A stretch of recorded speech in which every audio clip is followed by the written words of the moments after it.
Bachelor of pharmacy அப்படின்னா என்ன course? இந்த கோர்ஸ்ல நம்ம என்ன படிப்போம், எதை பத்தி படிப்போம், இந்த கோர்ஸ் படிக்கணும்னா என்ன எலிஜிபிலிட்டி இருக்கணும், இந்த கோர்ஸ் படிச்சோம் அப்படின்னா எவ்வளோ ஆப்பர்ச்சுனிட்டிஸ் இருக்கு, என்னென்ன ஜாப் ஆப்பர்ச்சுனிட்டிஸ் இருக்கு, எவ்வளோ சேலரியில ஜாப் ஆப்பர்ச்சுனிட்டிஸ் இருக்கு அப்படிங்கறத இந்த வீடியோல பார்ப்போம்.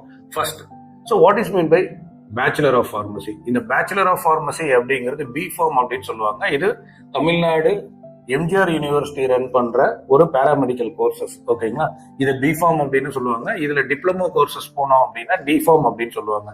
ஸோ இந்த பேச்சுலர் ஆஃப் ஃபார்மசியில நம்ம என்ன பத்தி படிப்போம் அப்படின்னு பார்த்தா, ஃபர்ஸ்ட் ட்ரக் ப்ரொடக்ஷன், அதாவது ஒரு மருந்து எப்படி தயாரிக்கிறது அப்படிங்கறத பத்தி பார்ப்போம். அடுத்தது ட்ரக் யூட்டிலைசேஷன், ஒரு மருந்தை எப்படி பயன்படுத்துறது, ஒரு மருந்தை எப்படி உட்கொள்றது அப்படிங்கறத பத்தி பார்ப்பாங்க. தேர்ட் பாத்தீங்கன்னா ட்ரக் டிஸ்ட்ரிபியூஷன், அதாவது ஒரு மருந்து தயாரிப்பு இடத்துல இருந்து விநியோகஸ்தர்களுக்கும் இல்ல ஒரு கஸ்டமருக்கும் எப்படி எல்லாம் சேனல் வழியா டிஸ்ட்ரிபியூட் ஆகி வருது, அதை எப்படி விநியோகிக்கிறது அப்படின்னு பார்ப்பாங்க. அண்ட் லாஸ்ட் பார்த்தோம் அப்படின்னா drug information to the public அப்படின்னு சொல்றாங்க. அதாவது ஒரு மருந்து, இந்த மருந்தை எப்படி சாப்பிடணும், எதுக்காக இந்த மருந்தை பயன்படுத்தணும் அப்படிங்கறத பத்தி தான், இந்த 4 விஷயத்தை பத்தி தான் இந்த கோர்ஸ்ல நம்ம ஃபுல்லா படிப்போம். இந்த கோர்ஸ் படிக்கணும்னா எலிஜிபிலிட்டி பாத்தீங்கன்னா physics, chemistry, maths, biology first group படிச்ச ஸ்டூடெண்ட்ஸும் இதை படிக்கலாம். Physics, chemistry, maths, computer science இந்த செகண்ட் குரூப் படிச்ச ஸ்டூடெண்ட்ஸும் இந்த குரூப் படிக்கலாம். அடுத்து பிசிக்ஸ், கெமிஸ்ட்ரி, பாட்டனி, ஜுவாலஜி இந்த பியூர் சயின்ஸ் குரூப் எடுத்து படிச்ச ஸ்டூடெண்ட்ஸும் இந்த கோர்ஸ் எடுத்து படிக்கலாம். அப்ப இந்த கோர்ஸ்க்கு ரொம்ப ரொம்ப முக்கியமான விஷயம் என்னன்னா பிசிக்ஸும் கெமிஸ்ட்ரியும் மஸ்ட். ஜாப் ஆப்பர்ச்சுனிட்டிஸ், ஸோ இந்த பேச்சுலர் ஆஃப் ஃபார்மசி அப்படிங்கிற கோர்ஸ் படிச்சோம் அப்படின்னா சென்ட்ரல் கவர்மெண்ட் ஜாப்ஸ் இருக்கு, ஸ்டேட் கவர்மெண்ட் ஜாப்ஸ் இருக்கு, அப்புறமேட்டு பார்மசூட்டிக்கல் இண்டஸ்ட்ரீஸ்ல நிறைய ஜாப்ஸ் இருக்கு, அடுத்தது மார்க்கெட்டிங் ஜாப்ஸ் இருக்கு, அதுக்கப்புறமேட்டு செல்ஃப் எம்ப்ளாய்மெண்ட் ஆப்பர்ச்சுனிட்டிஸும் இதுல நிறைய இருக்கு. சென்ட்ரல் கவர்மெண்ட்ல என்னென்ன ஆப்பர்ச்சுனிட்டிஸ் இருக்கு அப்படிங்கறத பத்தி இப்ப பார்ப்போம். ஒரு சென்ட்ரல் கவர்மெண்ட்ல ஒரு பேச்சுலர் ஆஃப் ஃபார்மசி படிச்ச ஸ்டூடெண்ட்ஸுக்கு ஃபார்மசிஸ்டா ரயில்வேஸ்ல ஒர்க் பண்ணலாம், ஆர்மில ஒர்க் பண்ணலாம், ஹார்பர்ஸ்ல ஒர்க் பண்ணலாம், ஏர்போர்ட்ஸ்ல ஒர்க் பண்ணலாம், அண்ட் ஹெல்த் கேர் செக்டர்ல ஒர்க் பண்ணலாம் சென்ட்ரல் கவர்மெண்ட்ல. இதே ஸ்டேட் கவர்மெண்ட் வந்தோம் அப்படின்னா ட்ரக் இன்ஸ்பெக்டரா ஒர்க் பண்ணுவாங்க, ஃபாரன்சிக் சயின்டிஸ்டா ஒர்க் பண்ணுவாங்க, ஒரு ஸ்டேட் கவர்மெண்ட் ரன் பண்ற பேராமெடிக்கல் காலேஜஸ்ல லெக்சரர்ஸாவோ இல்லைன்னா அசிஸ்டன்ட் ப்ரொஃபசர்ஸாவோ ஒர்க் பண்ணுவாங்க. அப்புறம் ஸ்டேட் கவர்மெண்ட் ரன் பண்ற கவர்மெண்ட் ஹாஸ்பிட்டல்ஸ்ல பார்மசிஸ்டா ஒர்க் பண்ணுவாங்க. இண்டஸ்ட்ரீஸ்ல என்னென்ன ஆப்பர்ச்சுனிட்டிஸ் இருக்கு அப்படிங்கறத பார்ப்போம். இண்டஸ்ட்ரீஸ்ல மேனுஃபேக்சரிங் பார்மசிஸ்ட்னு ஒரு ஆப்பர்ச்சுனிட்டி போஸ்டிங் இருக்கு. இந்த மேனுஃபேக்சரிங் பார்மசிஸ்ட் அப்படின்னா ஒரு மருந்தை நம்ம எப்படி தயாரிக்கணும், ஒரு மருந்து தயாரிக்கிறதுக்கு முன்னாடி என்னென்ன ரிசர்ச் எல்லாம் நம்ம பண்ணணும், அதெல்லாமே பாத்தீங்க அப்படின்னா மேனுஃபேக்சரிங் பார்மசிஸ்ட் அப்படின்னு சொல்லி ஒரு போஸ்டிங் இருக்கு.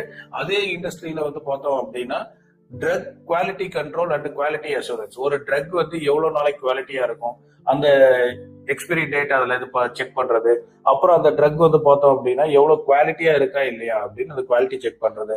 R&D சயின்டிஸ்டா ஒர்க் பண்ணலாம். ஸோ ப்ரொடக்ஷன் ஃபார்மசிஸ்டா ஒர்க் பண்ணலாம், எவ்வளவு ப்ரொடியூஸ் ஆகுது, அந்த ப்ரொடக்ஷன் ப்ரொடியூஸ் ஆகுது எல்லாமே கரெக்டா டிஸ்ட்ரிபியூட் ஆகுதா அப்படிங்கறதெல்லாம் இண்டஸ்ட்ரியல் செக்டர். இதே மார்க்கெட்டிங் செக்டர்ல பாத்தீங்கன்னா medical representatives, medical sales executives, area business managers அப்படின்னு சொல்லி நிறைய போஸ்டிங்ஸ் இருக்கு.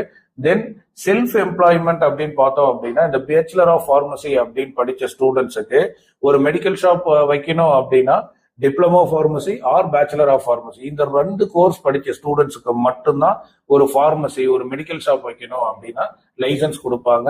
அவங்க ஒரு மினிமமான இன்வெஸ்ட்மெண்ட்ல ஒரு மெடிக்கல் ஷாப் வைக்கலாம், இல்ல கொஞ்சம் மீடியமான இன்வெஸ்ட்மெண்ட்ல ஒரு மெடிசனோட ஹோல்சேலரா, ஒரு ரீட்டைலரா, இல்ல டீலர் ஆகலாம், இல்ல நமக்கு நல்ல ஒரு பெரிய ஹியூஜ் இன்வெஸ்ட்மெண்ட் இருக்கு அப்படின்னா நீங்களா ஒரு மெடிசின்ஸ் மேனுஃபேக்சரோ ப்ரொடக்ஷனோ பண்ணலாம்.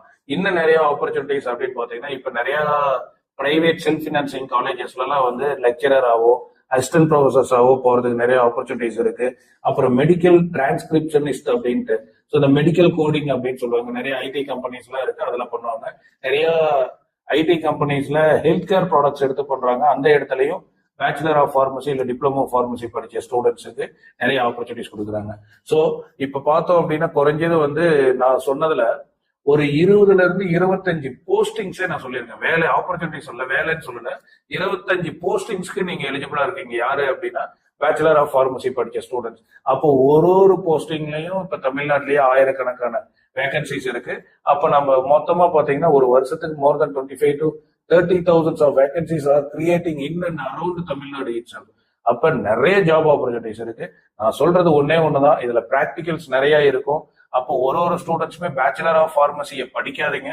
பேச்சுலர் ஆஃப் ஃபார்மசி அந்த கோர்ஸ்ல வந்து அந்த ப்ரொஃபசர்ஸ், அந்த அசிஸ்டன்ட் ப்ரொஃபசர்ஸ், அந்த லெக்சரர்ஸ் என்ன சொல்லி கொடுக்குறாங்களோ அதை கத்துக்கிட்டு நீங்க வந்து உங்க லைஃப்ல சக்சீட் ஆகலாம். ஜாப் ஆப்பர்ச்சுனிட்டிஸ்ல சேலரிஸ் அப்படின்னு பார்த்தோம்னா you can get a huge salary depend upon your skills.